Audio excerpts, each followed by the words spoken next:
Good morning if you're out there.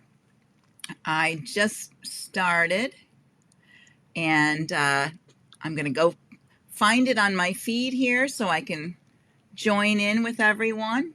Let's see how I'm going to do this today. Here we go. That makes it easy. All right, so I'm on and I'm going to put my uh, comments on so I can say good morning. Good morning, Susan. Welcome. Welcome, welcome. And I got to remember I have a tip on how to find the video. Once people get on, I'll let you know my tip that I figured out. So, how is everybody this morning? I'm very excited to be here. Let's see what's going on. Where are those comments? Let's see. There we go. Hi, Shirley and Jermaine. Hello. Marty and Tracy. We got Kay there and Anna. Welcome, welcome. From the frozen north. Yeah, we're not like that here. We do have snow on the ground, and we're expecting some weather, but it's not that cold. I think we're about, I don't know, we might be at 20 degrees, something like that. No minuses. I don't know what Celsius is though. I'm not good with that. So, but anyways, hi Tracy, welcome. Very cool. Yeah. Hi, Lily and Nancy. Welcome. Welcome. Good morning, everybody. So if you're new and you just popped on, we hang out here for a little bit until the top of the hour. This way it gives everyone a chance to find us on the page and get settled. I did post the class notes today. So if you didn't get them and you want to print them out, you can take a moment and go off the video and come back on to get those. And hi, Heidi, and hi, Louise. Welcome, welcome.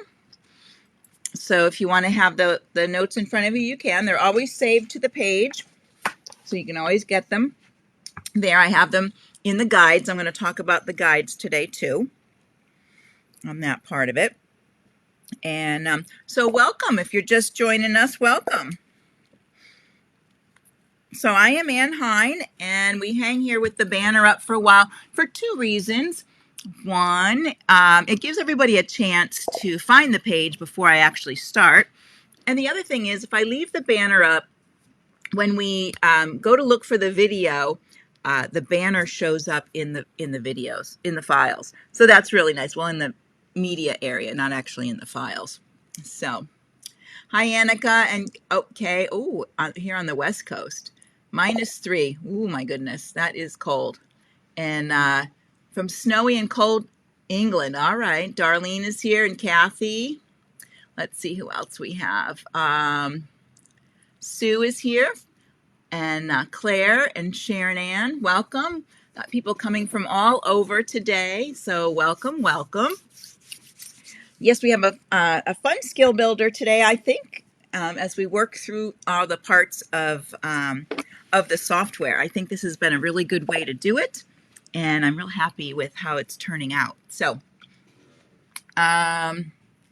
starting early does help everybody to find me, and that's one reason I do that. That way, it just everybody can get on before we actually do the official start, and you don't actually miss anything.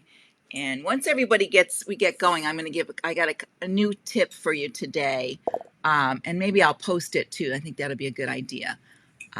Sunny Arizona. Okay, you can warm us all up. Thanks, Francis. Hi, Lynn and Darla, and we have Britt and Pam. Welcome.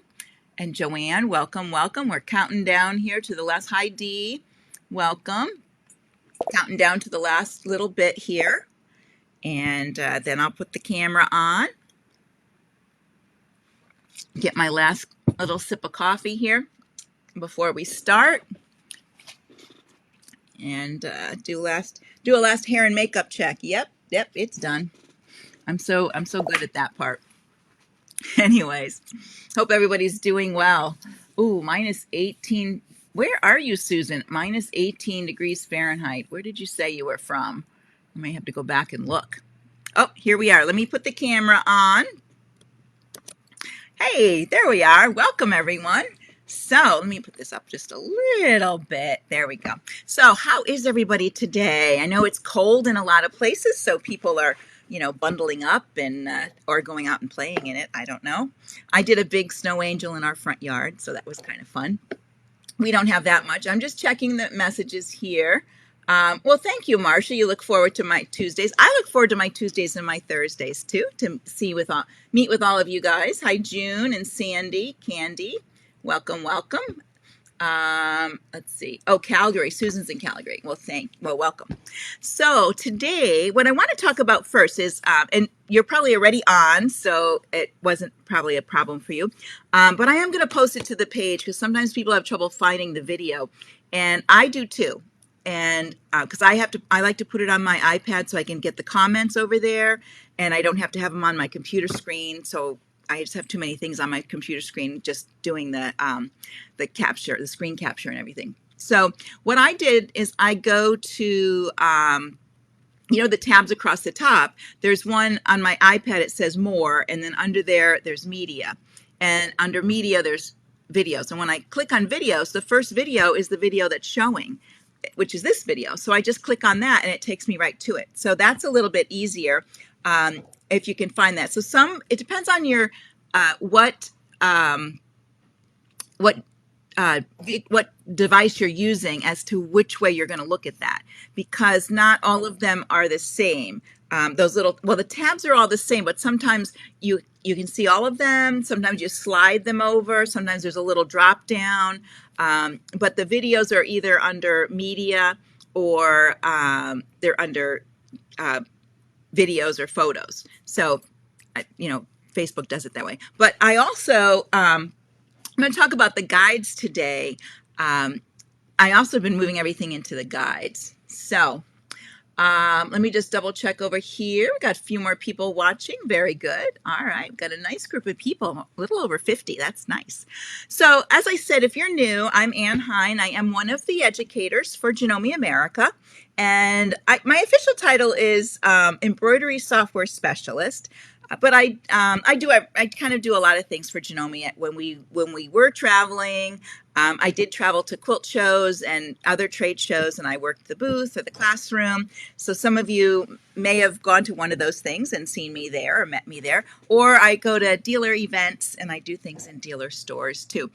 Anything from dealer trainings to classes and stuff like that. So that's what I do, and I write different classes and projects for Janome too, and create samples whenever they need them. So sort of like for a while there, I thought I was the Mikey of Janome. Do you guys remember Mikey? Like, give it to Mikey. He'll, the life cereal thing.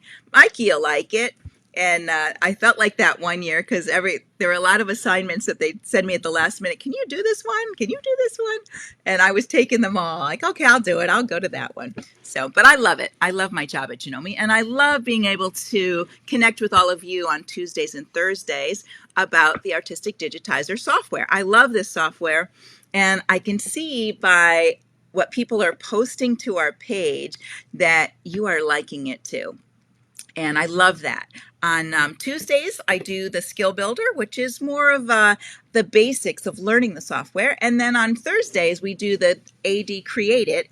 It's more project-based. And you're welcome to join and watch both of them. You can catch them later if you can't watch again on Thursday.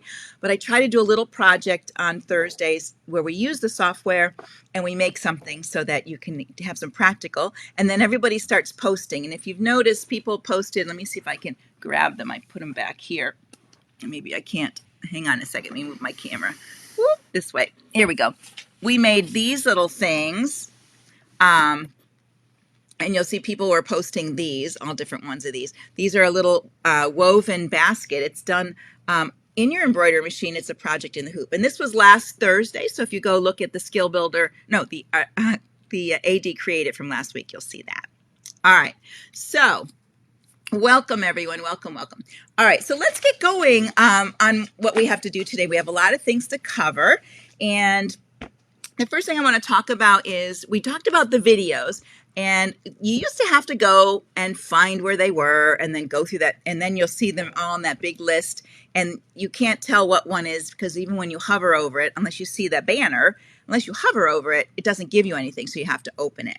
So you probably have noticed that a lot of videos are showing up in the feed because anytime I open them to move them somewhere, they show up in the feed. So what I've been doing is Facebook has a new thing called guides. And you'll notice at the top, we have our banner at the top, and then right below it are all those little words. About the fourth word in is guides. And in the guides, I can separate all the videos by topics, sort of, by groupings. So I have one that's sort of like manuals and software information. There's one on the quick tip. So when I post that quick tip with the little light bulb, those are all in there in order. And then there's one that has the videos that the developer makes for us. Those are in there. And then the videos, all the videos that I do, like this one, are all in the next one, the live videos. And then I have some project videos, and I think I even put some files in there too. I can move the files over there too. So, and I try to match things up, especially under the skill builder and the create it. When I do class notes, you'll see the skill builder, what number it is, and then the class notes below it. So you can always go back there and get them. It's a much easier thing than we had before, and I love it. So if you haven't explored the guides, take a look there. It's a lot easier to find things. Plus, I'm using hashtags when I load them in there. So if you wanted to look for something and you used hashtag and topic, you can do it. And I've been answering people, and when in my answer, if I do hashtag whatever the topic is, maybe graphic, if you click on that, it'll take you to everything that's tagged with graphics. So it's making it a little bit easier to find things. And I think I'm not going to be like, I don't think I'm going to end up like the Maytag man or anything with nothing to do. So I'm not too worried about that. But I do like the organized look. And I know people are starting to like that too. So let me just double check and see what's going on here and make sure there's not any questions just yet. I'm the answer woman. That's my superpower, right? Is that my superpower? Oh, somebody's from Kentucky, but in Florida for the summer. How nice. That is really nice.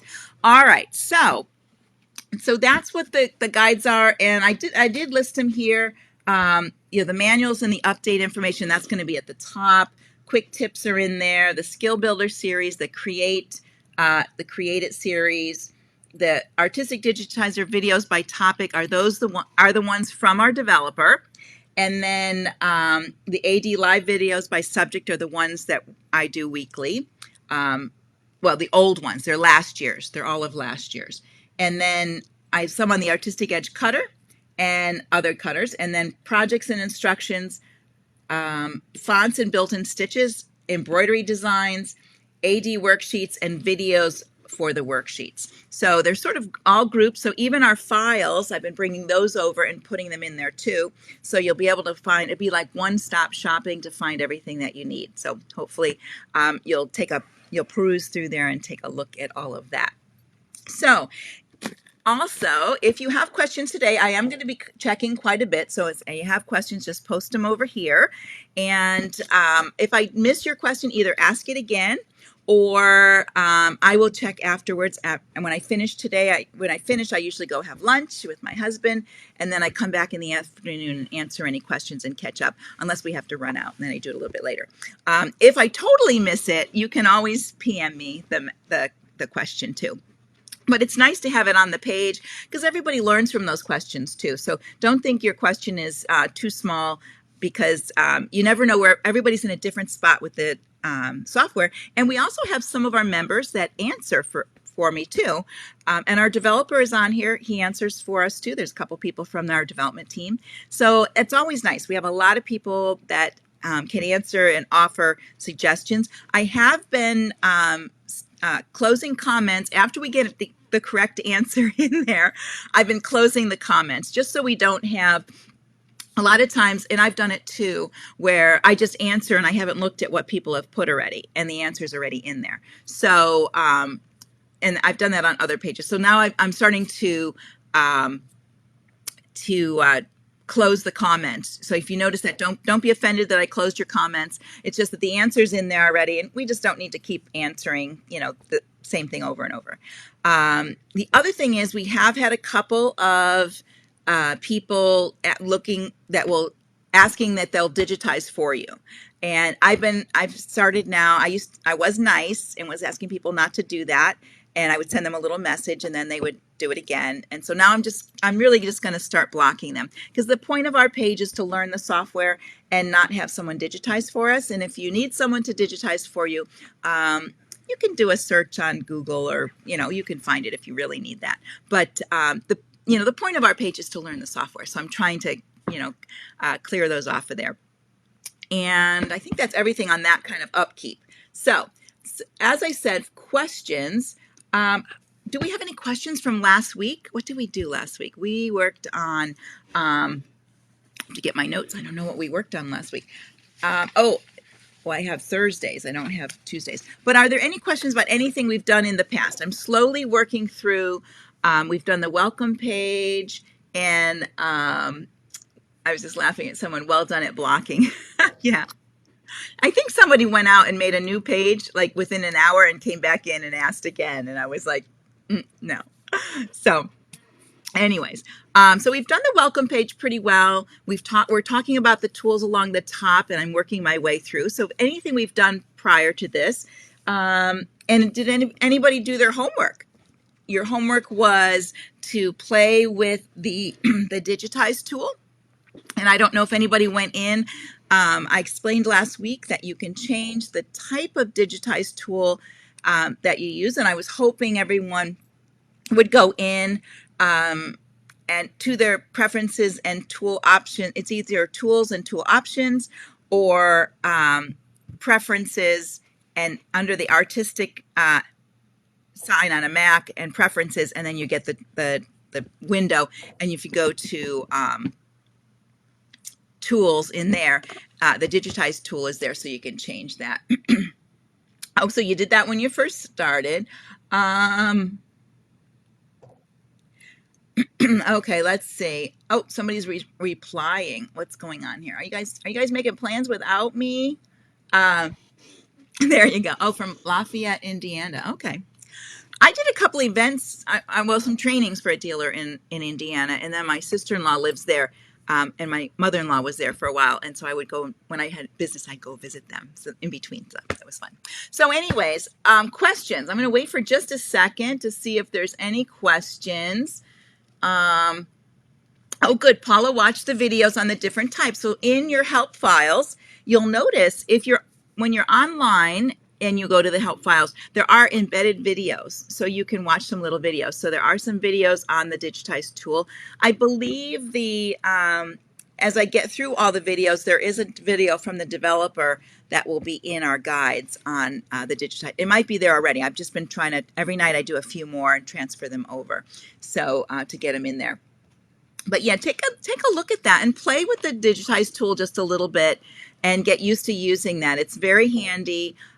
It's great, for when you want to create your own things. And there's other things you can do with a digitized line, like create a cut line for the knife feature. And I think we talked about, I'm always invited. Yeah, I could probably just go cross country and stop in different places and gather crowds in parking lots. That would be fun, right? We'll meet at the Walmart, everyone. All right, so if we don't have any questions on the digitize tool, let's see. If any copyright issues, if I digitize a commercial logo for my own use, I'm guessing there could be an issue, especially if someone else selling a product with that commercial logo. I think so. If it's a logo, like if you took Mickey and and you use that as part of your, maybe you had the Mickey Mouse daycare, and so you used Mickey and that kind of thing. That would be bad. Don't do that. You don't want to. That is definitely. So I would do a little research on the logo that you're using, and you can put in for copyright. I think there's ways to do that too. So, but if you're creating original work, then there shouldn't be a problem on there. Okay. And let's see what else is going on. There, my screen just went dark for a little tiny bit. I'm laughing. Make sure it's during the summer. Yes, true. As soon as it warms up, I hope to be traveling a little bit. And we did get our, well, we don't have it yet, but we have secured our travel trailer. So I'm excited about that. All right, so we don't seem to have very many, digitized a block on Apple laptop, and now it will show my Microsoft without having, without having to start over again. Oh, how will it show on my Microsoft without having it start all over again? All right, so if you're moving between computers, and I do that, I stream on my Mac, and I actually demo on my Mac, and but I use my PC also, so I switch between them. That's where you use your software key. You close your program. Don't just minimize. Close the program, log out of the key, and then go to your other one, open the key and activate, and then go from there. As long as when you're in the one computer to the next, if you're in the one computer, as long as you're saving your work in a folder that will show up on your Mac, then it'll show up on both computers. The things in the recents will not show up. They're not the same on each one. That's recents with that computer. But as long as you've saved that to your file. Now I have, through work, I have OneDrive. So I have, I moved my OneDrive. There's a link or something over on my Mac, so I can keep everything in the same folder. So you may have to do it through the cloud. I mean, that's kind of how I did it. Mine, I have everything in OneDrive, and so as long as that's over, I was able to bring that over to my Mac, and that they're both linked, so they will sync up and add stuff to it, so I don't have to worry about where everything is. So that's how. Oh, Dropbox, you can use Dropbox too. That's another way to do it. And I do suggest, I'm going to do a thing on embroidery organization, probably in 2 weeks on the Create It page, I think. I don't like to give people too much because I never know I may change my mind what we're going to do. But when you're saving things, always have your computer needs to be backed up. Either your whole house backed up to something, or you have it on Dropbox and a cloud account, or you have an external drive. You can use an external drive, but always have your things on maybe 2 places, and don't save them all on a USB stick. A lot of people will do that. Oh, I have 10 USB sticks, one for flowers, one for Christmas. So that's great for everyday use. But if that's the only copy you have and it breaks, then you don't have it anymore. And I always say a USB is really, it's not really a storage device. It's a transfer device. And you only want to put a few things on it and take it to your machine. That way, the more you have on it, in your machine, you're going to have to look through all of that. So it's almost easier to only put a few things on there. But we'll talk about that in embroidery organization, but make sure you are backup. Yeah, USB sticks, even external drives are not stable. An external drive could go bad. So it's always good to do something in the cloud, Dropbox, a couple other places like that, okay? All right, let's see what else there is. That all looks good. Okay. All right, so let's go on. I'm going to switch to the software, and I'm going to talk a little bit about a couple of things. We're going to review a few things, and then we're going to work on the array tool. We did the rectangular array last week. This week, we're going to do circular array. So let me put the software on, and we'll get started with that. All right, here goes. Let's see here if this will go over to there. There we are. I like when things work for me. All right. Okay, so what we're going to do is I'm going to open up a new page here. I'm just going to go create new, and here I am. Let's see what else. Make sure there's. And what I wanted to talk about was file, and I know because of the way my streaming is, it doesn't get the very top.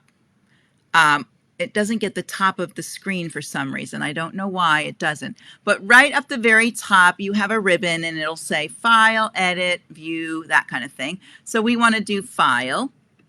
And when you drop down with File, of course we have New and Open and New and Open and Save As. But I want to show you Design Properties. So Design Properties And now it's covered. There we go. Design design properties is where you can write down, you can record the information about that design. And then you have a record of it. So if I'm the designer, I can put my name up here. I can put some keywords there if I wanted to do any searching for it, that I could do that. And then I could put some remarks about this design. And then I'm actually just going to down here, I'm just going to type some letters because I want to show you where you can see this information later on. So I just want to put these letters and you'll see why in a minute. Can I remember what the alphabet is? No.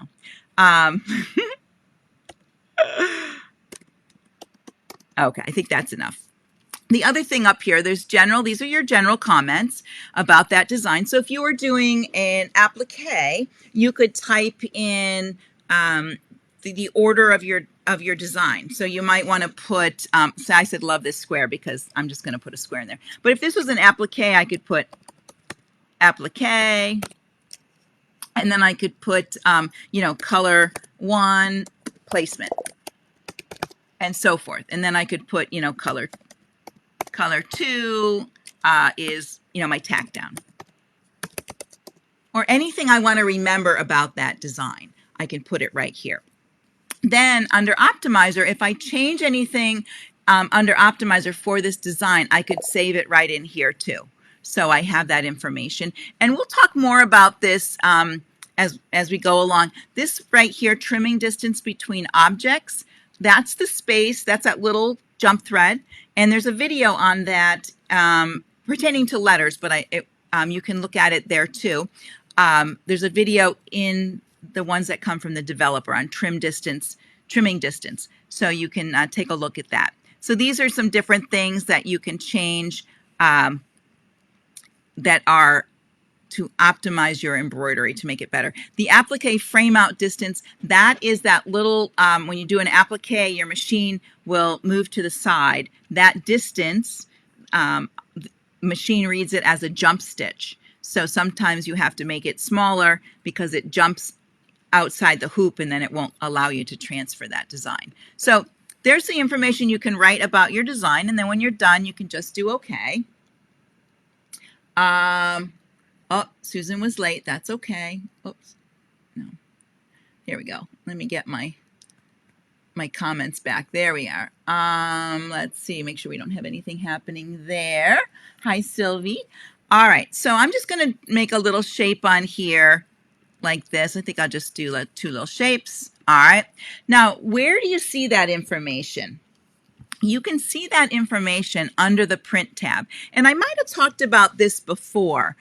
But let me just go under print and I'll show you. I have there's a lot of information showing. This is these are little things I typed in down here. And then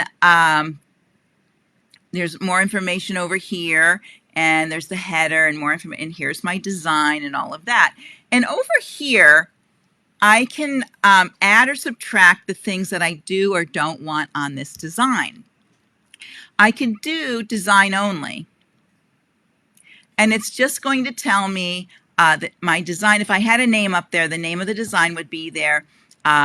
It is 100% scale, and then I'm using it shows the GR hoop down there. But I could add information. That is the header. This is color changes right here. They're popping up on the side. Your sequence icons are at the bottom. Information about your design. Here's that information that I typed in. All right, and you can see, I just wanted to put these letters so you can see there could be a lot of information there. Orientation is that crosshair. Oh no, this is the orientation, the R. Your company name, right there, the company name. Binder space, if you're going to put it in a binder. Your stitch count, which went up right up in here. The other thing, before we get too far, because this is going to get, well, we'll come back to that one. Your start point, that is the crosshair if you're going to make a template. Your 3D preview whether it's looking out, looks a little bit like stitches rather than flat. The fabric that I've chosen, when I went to my fabric, the design date is right up in here. This is telling you how much thread is in there by feet. That's interesting. Maybe you can use that for charging. And what hoop. When it goes to the hoop, that's when it gives you this full size. And this actually would be your template. Now you can, over here, it is at 100% right now. You might be able to make this 2/2.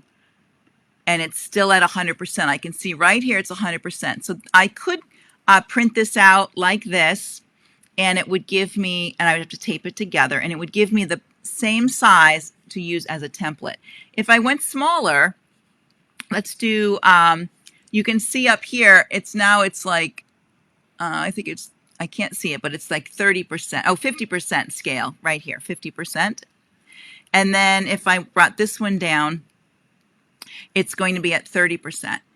Now this one, this is the reason I want to show you this. If you make a design, and some people like to create their embroideries, and they also like to have a printout of information about their embroidery.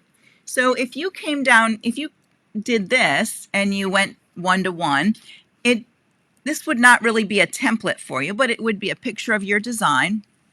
And then it would give you all the information about that design on one sheet of paper that you could print out and put in a book with your design. Maybe your design book. So you would have all your embroideries. Like, you know, when you get one from when you buy a design that you get from the developer, you'll get something like this. Now, I want to point out right down here, the software is very smart.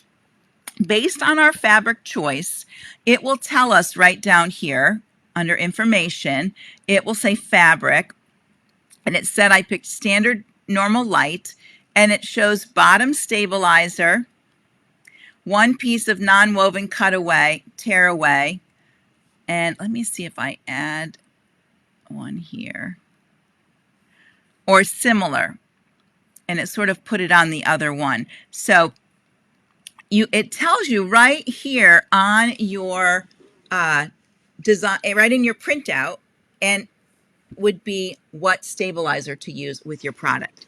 Isn't that nice?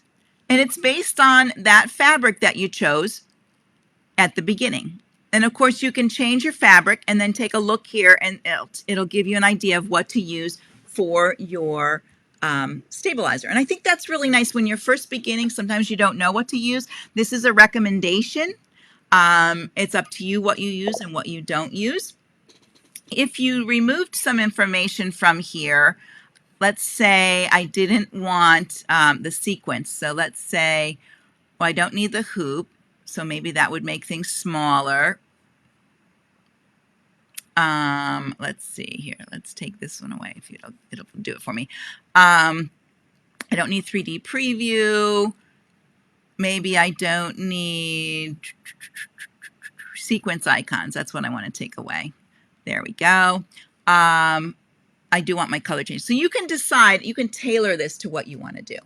All right. So isn't that cool? I think this is a really neat thing. I definitely use the templates a lot. Sometimes I'll do design only. And I do like the start point because that is going to where, this is where I'm going to line this up in the hoop. Okay. So that makes a difference on there. So this would be my template right here. All right, and we've worked with templates. I have some other videos on templates, and as we go along, we will be working with templates, and I'll talk more about that as we go. All right, so that's design properties and print. The other thing in print, right up here, it says printer. You can drop down, and you can save it as a PDF or a JPEG. So you can have just, if I took this away, start point, take start point away, and take away. There we go. If I wanted to send this to a client, it would have I could have the name up here. I could actually do information down here and just put, you know, some information about the design that I want them to know.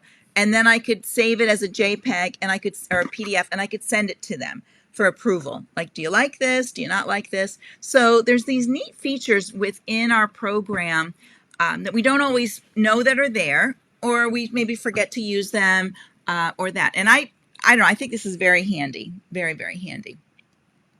Okay. All right, so let's move on, and I will close this.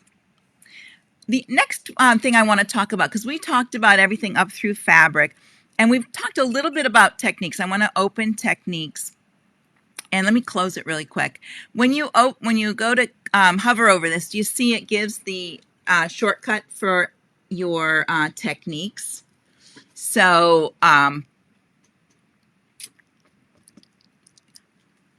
that's, I believe it's Shift. Well, for my, let me close this again. For a Mac, it's Shift. Let me get my little thing, because it's Shift, Command, and T. And if you look on your, let's see if it's on the shortcut list. We are looking at techniques. Because some of them are on here, not all of them are on here. But you can write them down if you want to start learning them. So here it was Shift Command T for your Mac, and if you just did that on your PC, you'd see it there too if you like to use the shortcuts. But when you select that, it opens this new window, and it always defaults and has embroidery selected, because we are in embroidery. It's an embroidery software first, but then you can do all this fun stuff with it. And to use these other ones, you do need to turn them on. So if you turned on stencil, I'm going to come over here to outline. Oh, I don't have it on. Okay. And then you can turn on cut. This would be for your cutter. This one is for your cutter too, stencil. You can do crystal designs, and that's also for the cutter. And then paint would also be using your cutter and putting things in the blade. So if you like to have all those on and available, you can turn them on. And as you can see over here in my properties now, I have a lot more things in my properties. Oh, Costas, that's okay that you're late today. That's okay. So you have a lot of the tools are over here now, so they're easy to access. Some people like them all on. I don't particularly like them all on because I don't need them all. So I can turn them off when I need them and when I don't need them. And one of the things, let me open this up and show you. I'm going to turn off I'm going to just turn off all of these just for a moment and then show you something. All right, so they're off. So say I make this design here and I decide that I'm going to delete one because I only need one. This design here, I want to make an embroidery, but it's actually, I want to cut a shape, that same shape, and use it, I'll just put it in the center, and use it for something else. So I can just turn on my techniques for cut, and what it does, let's say okay. Over here in my properties, I can see the cut is there now, and I could turn it on, and I get the cutter presets. So now I can actually send it. I can decide what I want to do, what type of fabric or medium that I'm cutting, which of these connected cutters work, and what product I'm doing. It shows me my blade. I could say I'm going to do that. I'm going to cut it out of vinyl. So it gives me my presets, and now I can export it right to my cutter. I don't have to go and open the grid for the cutter. I don't have to do any of that. I just have to turn the cut function on, and when I go to File, Export, right here, wait a minute. Why is it not doing, Oh, you know what? I don't have it attached. It's not going to give me it because I don't have my, two cutters. Here we go. It's going to, sometimes it gives me a window because it won't connect. Let's see because I don't have it connected. That's okay. So here you can see there's my what's going to cut. So I don't have to come out of the embroidery program, go back to my hoop icon and get the cutter grid and use all of that. I don't need any of that. I just need to do this. And we'll do more with the cutter as we go along. But I just wanted to show you it's a little bit of a shortcut if you wanted to cut something out of, something that you've made. And you don't have to do so much. You could start in the cutter window if you wanted, if maybe you're only doing paper crafting that day, and you could do something right from there. Most of the time I'm doing stuff with embroideries and turning them into cut files, so I just stay in one area. All right, so that sort of covers our techniques. And I went ahead and put the pages that the different ones are on. So if you wanted to take a look at those, you can.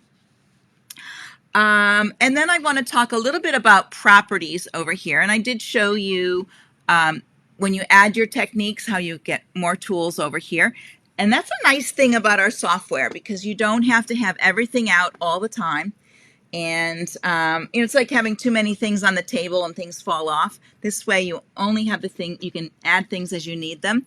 And depending on what you're doing, it's that when you do a right click menu, it's only going to give you the things that can be done, what tools can be used with the item you have on your workspace at that point. I did put the properties shortcut if it disappears, because sometimes people will X this out by mistake. And to bring that back, what you're going to do is you're going to do for a Mac, I'm going to do Option and Return. And it brought it back. It's down here now. I just have to click it to bring it to the top. If you're on your PC, it's Alt and Enter. Okay, there we go with that.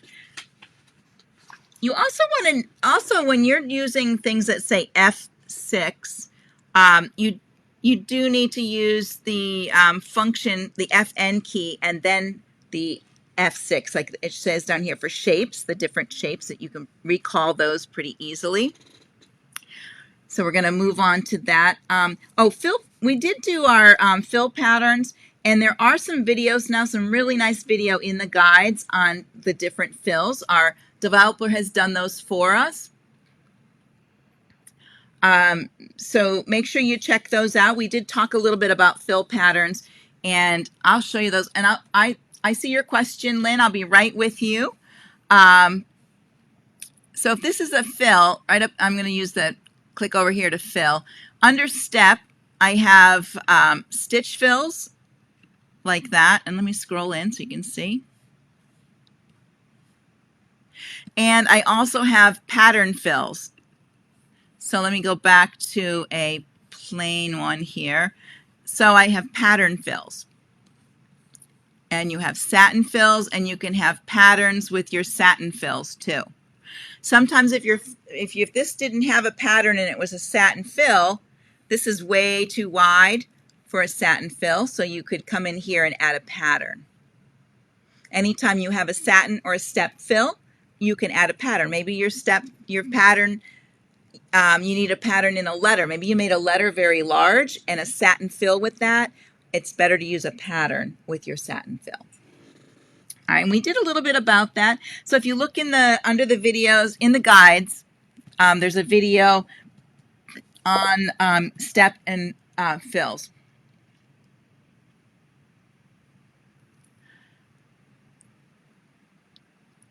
All right, so Lynn's question was, can other colors be added to the list so there's more options listed than the edge? The only ones that can be direct connect are the ones that are listed there. If you had a cutter, you can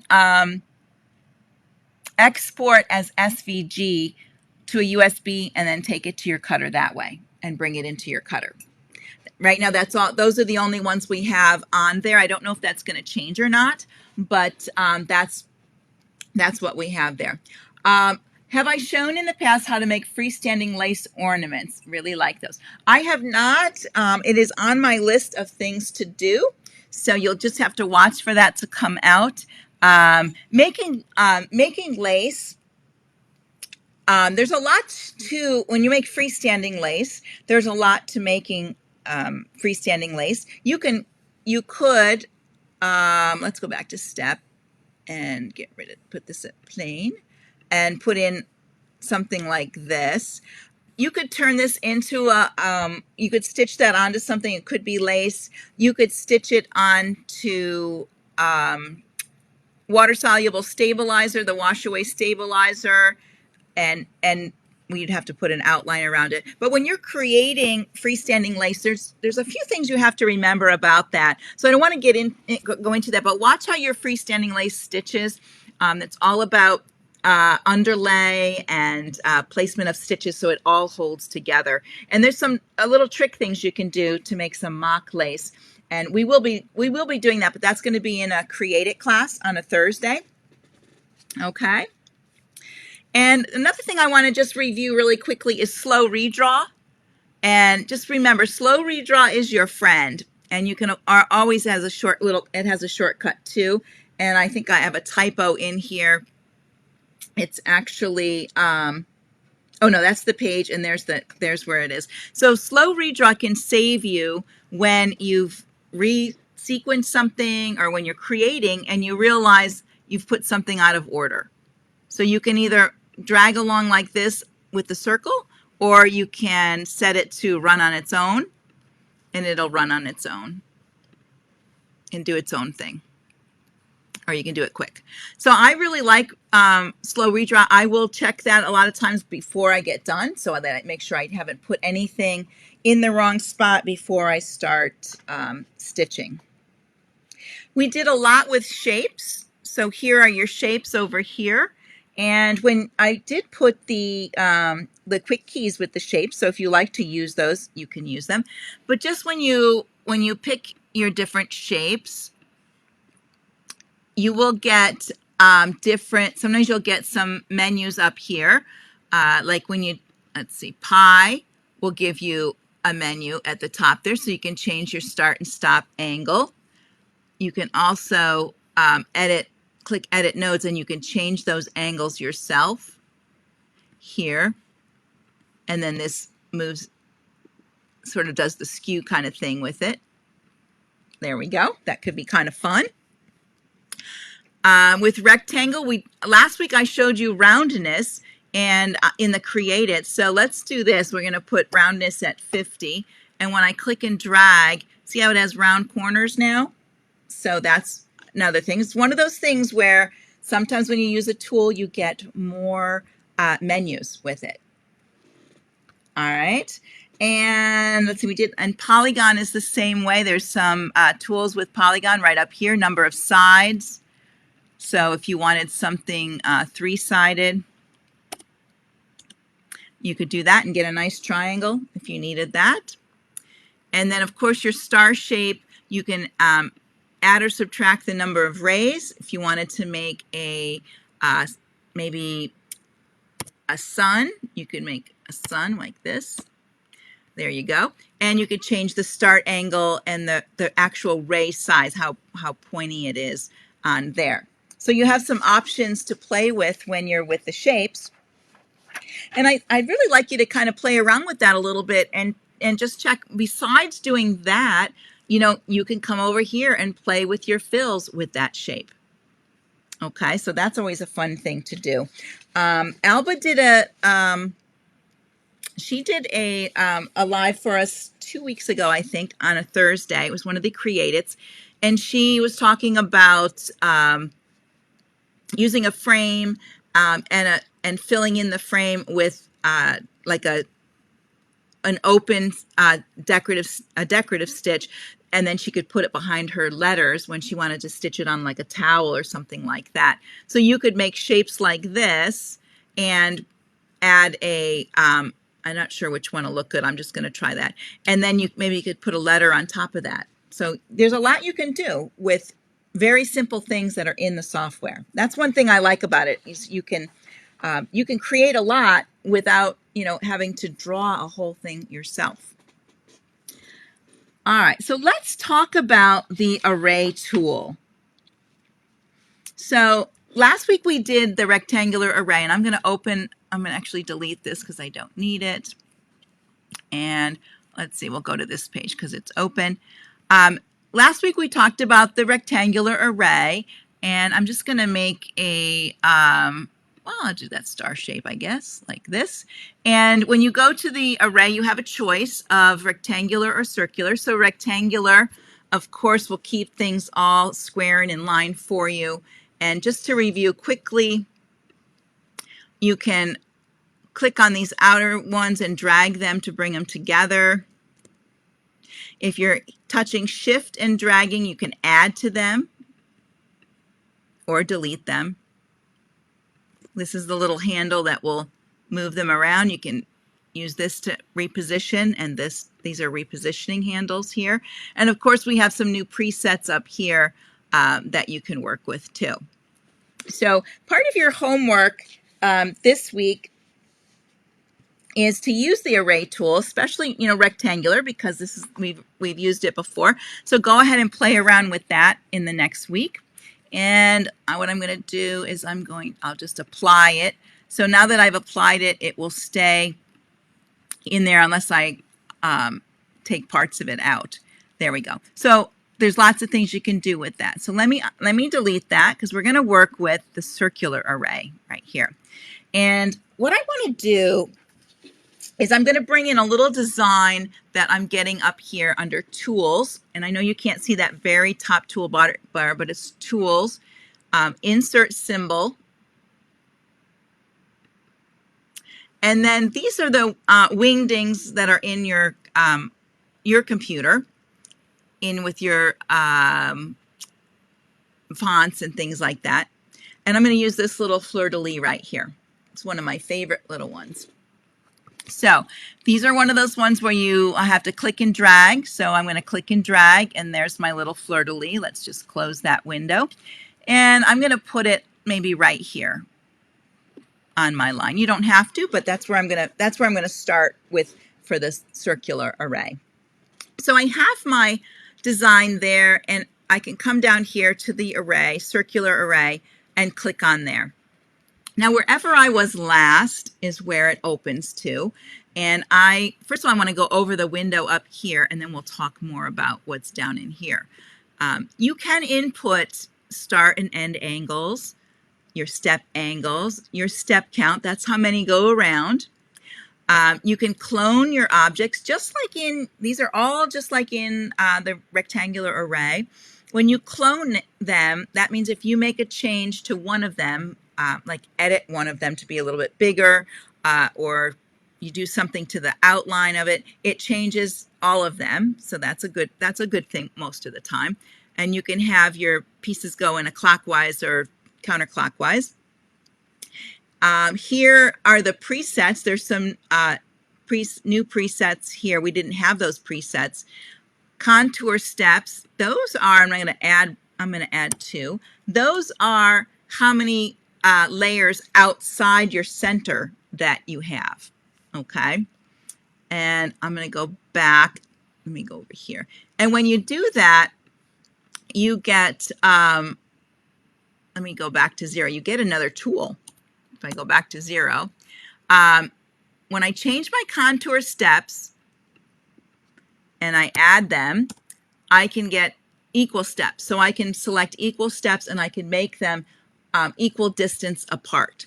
And then once I get done and have it where I want it, I can hit apply.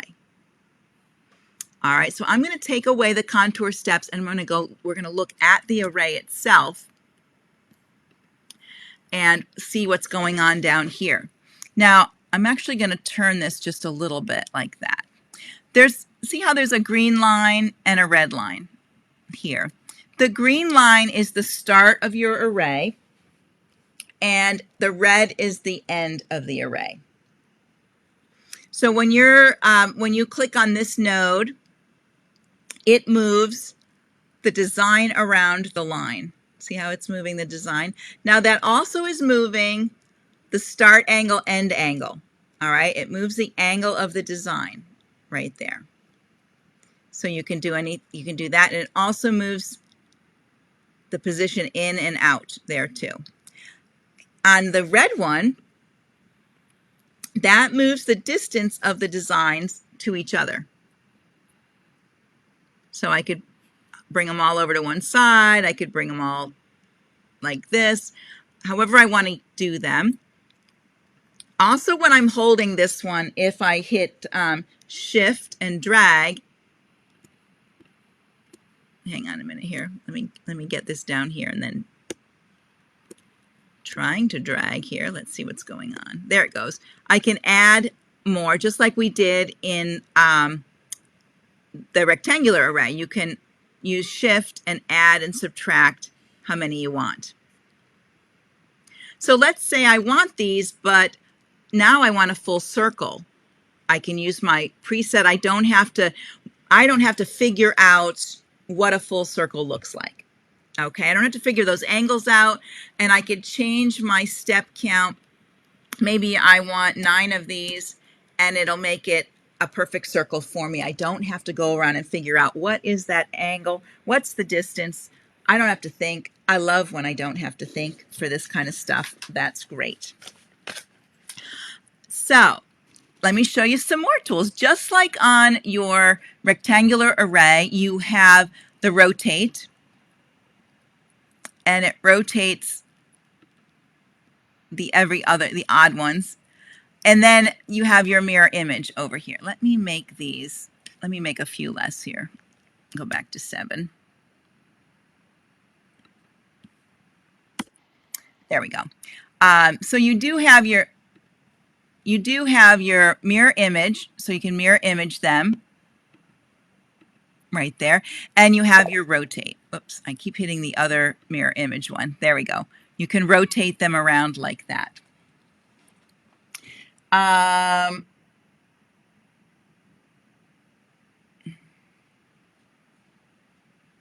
Yes, Heidi's putting a yep. Heidi's putting anything in here about doing freestanding lace. Yep, and she also explains how she does them, and I will be doing a class on that part of it. But yep, it takes a little practice. So that's a very good description, Heidi. Thank you for posting that so people can understand. It's all about that matrix of how things are put together, because you don't have the fabric to hold them together. Okay, and there's lots of ways to you have to create that fabric, or you have to create that part that holds them all together. All right, so you have these same tools that you had before, which are really nice. And I did put down some things about the control handles.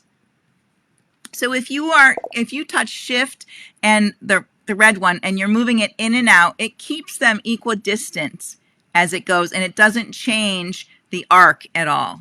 It's the same arc whether it's close or out. It's the same. Well, now if you hit the rotate, there we go. It changes. So there we go. And you could bring them in. If you use the Alt and if you use the Alt and move it, it keeps them going around in the same distance arc, the same size arc. And how that works is if you were going to put this, maybe you had a circle in here and you wanted these to go around the edge of the circle, you could hold your Alt and drag this. You could place this anywhere and put it around your circle or anywhere on your circle. So maybe I wanted this to be here, but I want it to be set like this, and it's going to keep that same arc. It's not going to change the arc. See, when I move it without the Alt key, I could slide it in by mistake if I didn't want to, but if I want to keep it there, I can do Alt and over here. Same thing if I do Shift and move this one, it's going to keep that same distance.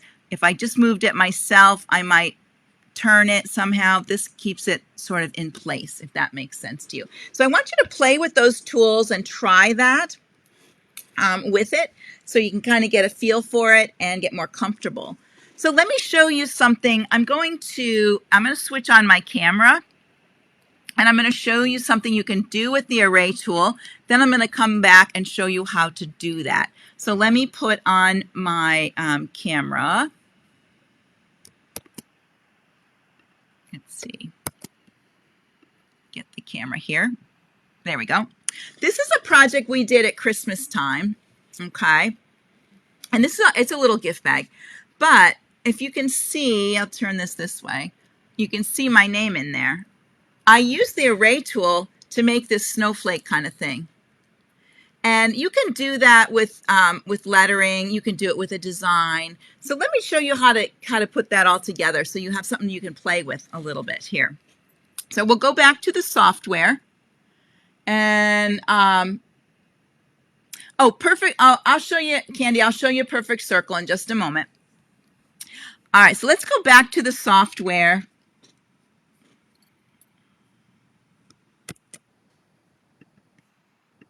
And we'll take a look at that. All right, so if you want perfect circle, under the preset is full circle. And then it makes it a full circle. You can grab this center and move it anywhere you like, which is nice. You can leave it in the center or put it over here. There's a few more tools that you can do with the array tool, and we'll probably come back to that.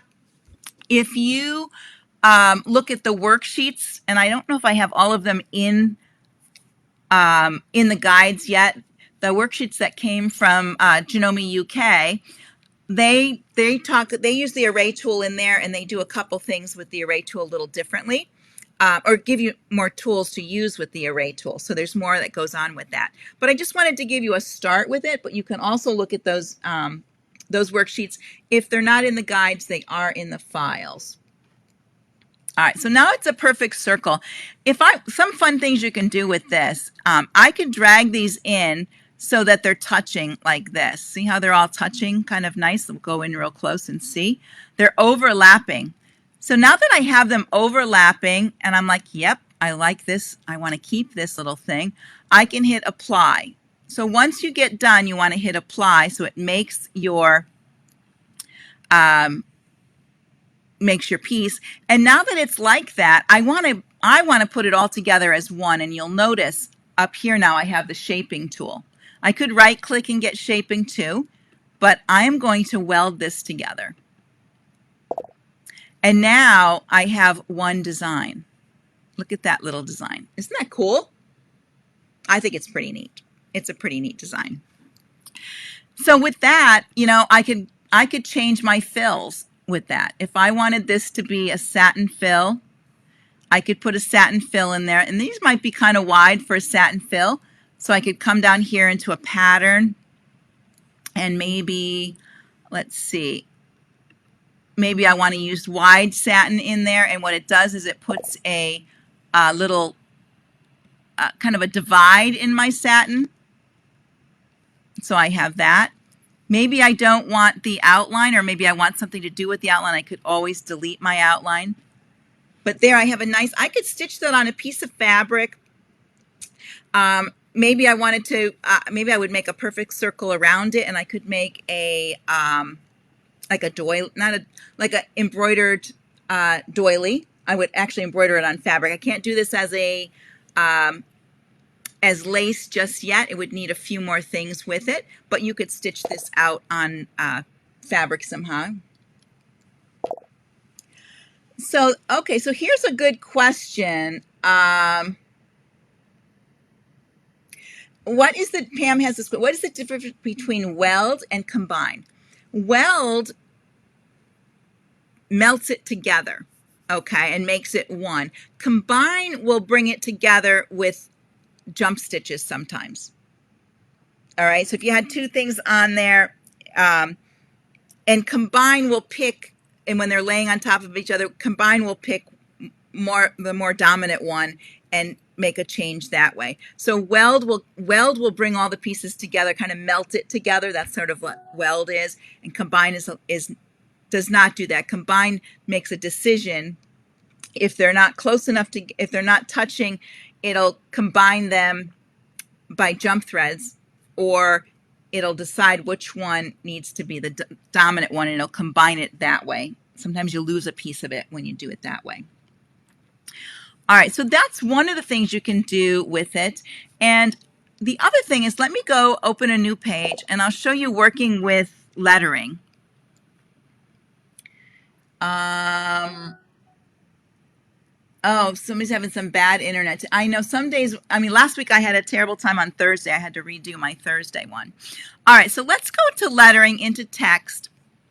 And I'm going to use this font here. This is one I think that's just in a Mac. It's called Milestone Free something or other. And up here, I'm going to type the word love. Actually, I'm going to use lowercase. All right. Yes, you could make a quilting outline from that, Lynn. Let me go back quick because that's, if I wanted to take this and delete my inside, there's my outer part like that. Now I do have these jump stitches. If I did break apart, let me see, I could probably do break apart and it would take those away. So now it would have these individual pieces and I could change my stitch length. So there, look, I created embroidery. I created a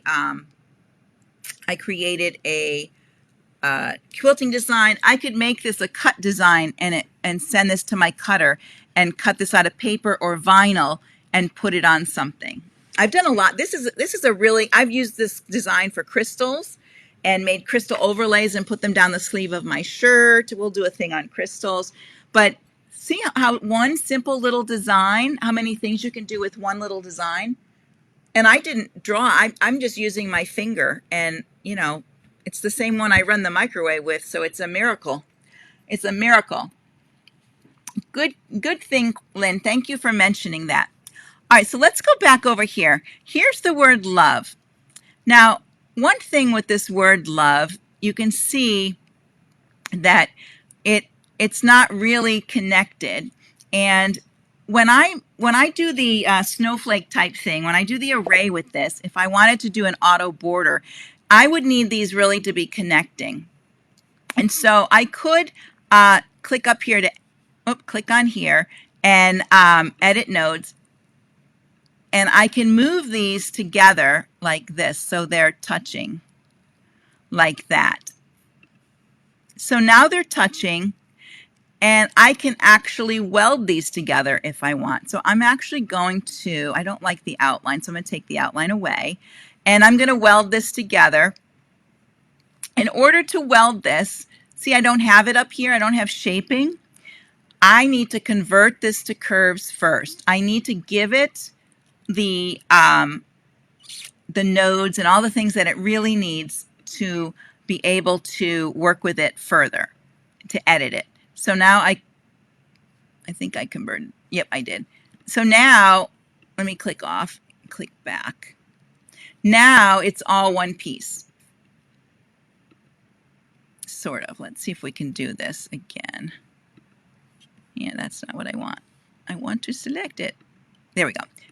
Not nodes. Select, sorry. All right, so now it's going to be all one piece for me, and I can make this into my array. So let's select it. Let's go to circular array.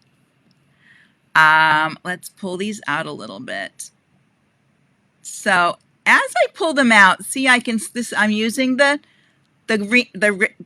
green line, which is moving the design in and out and also rotating it on the line. So I can rotate it around, and actually I think I want not 9 of these, maybe 5, a few less, or let's go 7. There we go. And as I rotate them, I can decide where I want them to touch. I'm the designer, so I can make these loop together however I want. Maybe like that. Maybe I want these parts to link up. There we go. I kind of like that. So I could do something like that. Once I get it where I want, I can come up here and apply. And now that I've applied it, I think I want to weld it because I want to keep it all as one. There we go. Now I have this really neat little piece. Let's see what happens when I select it and I do auto border. If I wanted to put an outline around it that kind of fits around it, I would select it, go to convert, Auto Border. This is a new tool we haven't played with very much. This can make rows of outlines around your piece. And it's a couple little things. If you have openings between your letters, it's going to make some weird outlines. So we'll see what happens with this. Remove holes means it should not do outlines inside these areas right here. And I'm going to put it maybe that distance, and let's do 3 outlines, and I'm going to select running at first and OK. There we go. So now I have my little outlines. They're not so bad. Let me click off of this so you can see them. This little part in here, I probably don't like that, so I could select this one outline and delete it. And now I have 2 outlines left. I can put stitches on those outlines. Over here in my properties, I could use one of these decorative stitches here, like that, on there. So now I've made a really pretty, Valentine thing that I could stitch. I could stitch it on a little Valentine bag. I could put it on a table runner. A lot of you could do people's names like this. You could do a lot of different things with this. You could add the outline or not if you don't want to. So let me go back, and I'm going to undo this, and I'll go back to this far because I think you guys are pretty good at how to make the array, right? Do you feel pretty good about make the array, or do you want me to start from the array? Let me see if there's any questions on that. Do you want to know how I made the array? Are you good with that? Or should I go back to how I got the letters the way I want them? Let me do that. Let me go back to lettering and text. And I'm going to put my little text bar down here. Up here, you type your letters, and they appear down here. And then I'm going to select them, but I know they're separated, and I want them touching. See how I do want them touching. So I'm going to select Edit Nodes, and then I can click and drag, and I can reposition my letters to be on top of each other like that. And I could select them.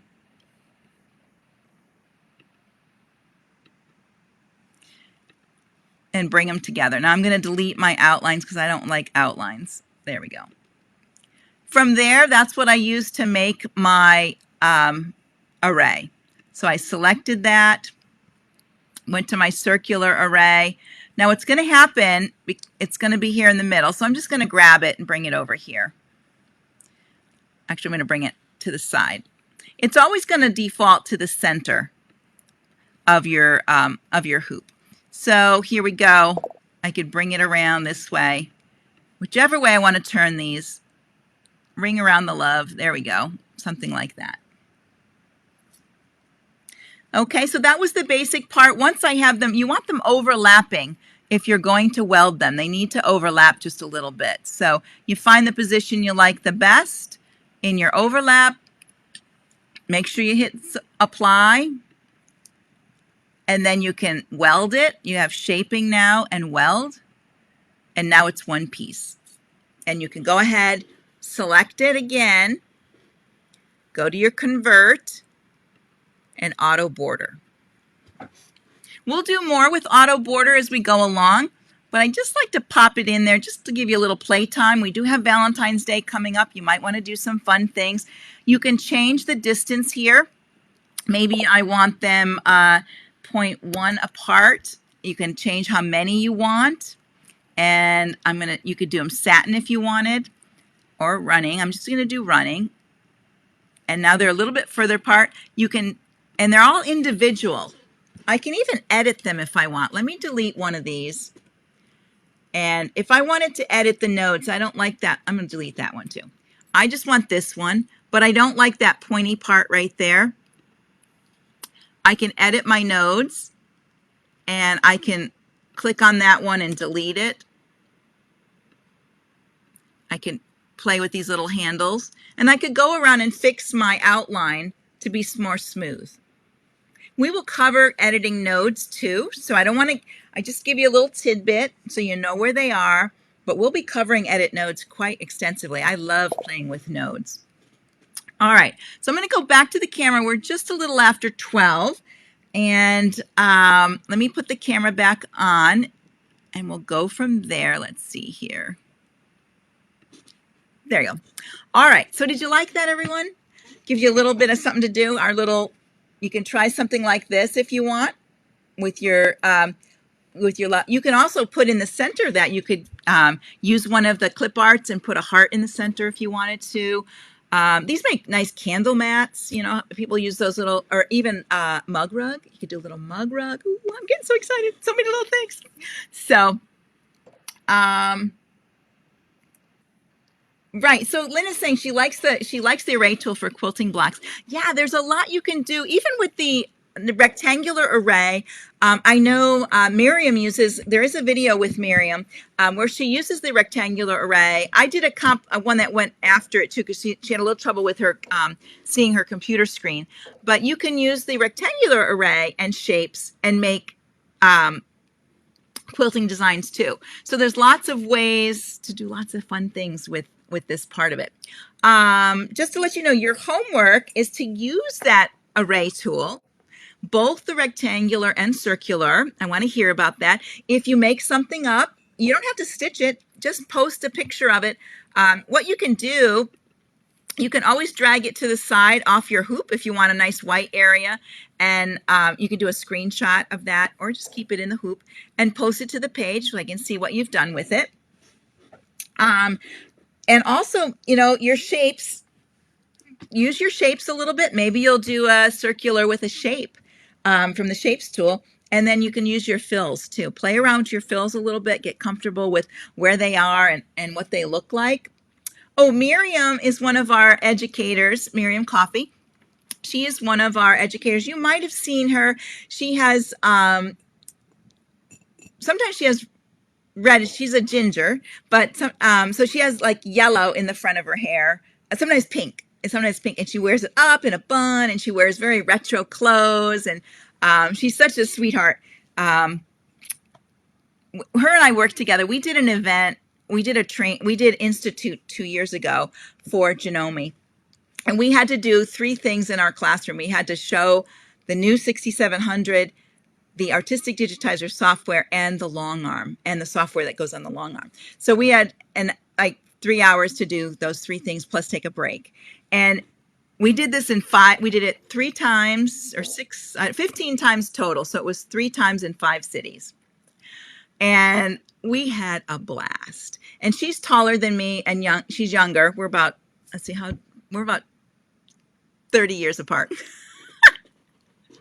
And we had the most fun. Oh my goodness. We became we called ourselves the Janome Janome supermodels. And dealers were asking for the supermodels. And we had so much fun.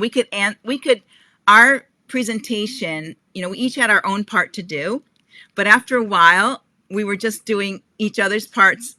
Like I would talk and I'd take a breath and she'd say the rest of what was going on. We'd even go to dinner and do the same thing. We were like finishing sentences. It was just hilarious. So if you ever see her, she does a lot of videos on the Janome Sewing Machine page and sometimes on the Janome Classroom page. So if you ever catch her, Miriam Coffey, fabulous quilter, modern style. She actually did she did something with AccuSketch recently too, and I've asked her to come on with us. She's going to do a segment with us, but probably not for a month or so. She's doing a big project at the moment.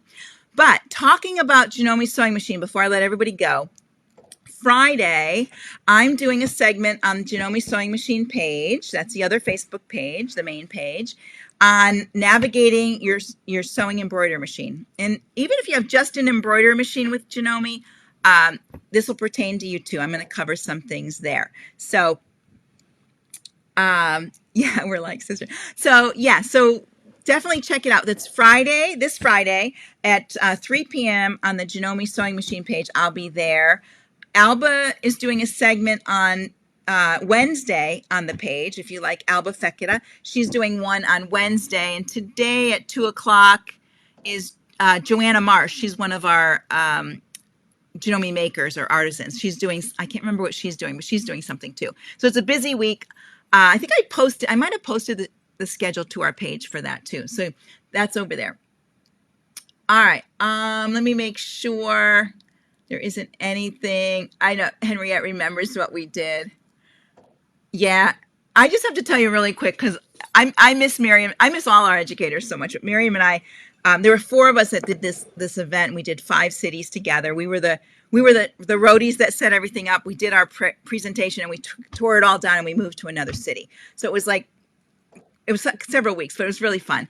So at the end, on my 15th time, part of our presentation, we would reveal the 6700 to the sound of 2001, and we would whip the cover off, but it was actually not the 67, it was the 66, and I would just play act something, and Miriam would go, well, it's over here, and she would pick it up, show it, and I would pick it up, and I carried it around the room like it was some holy revival. And people were like, she would go, and you want a 6700, and so we had this huge party. People were grabbing for it as I carried it around. So the last event we did, I carried it around, I put it down on the table, and like, bye, I'm out, like drop the mic. So we have so much fun.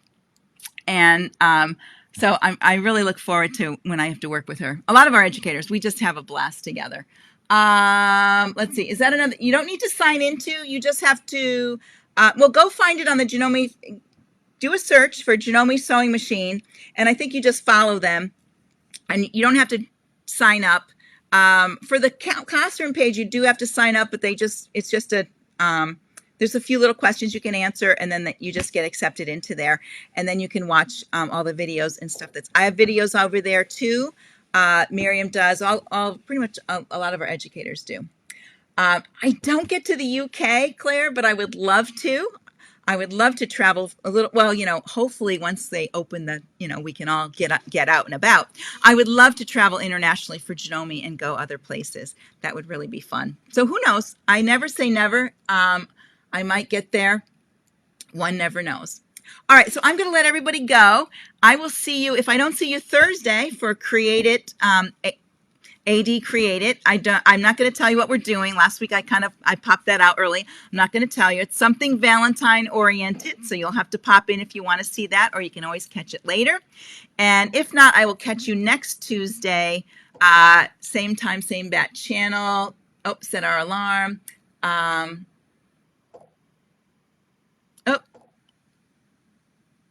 Oh, you don't have to. Oh, Heidi, you didn't have to delete your comment. Put it back in. I liked your comment. It was about making mock lace. I thought it was great. No, more information is always better. All right, everyone, have a great day. Get out and play in the snow if you have snow, because I love snow. And I will see you again. Bye, everyone. Got to find the off switch here. Goodbye.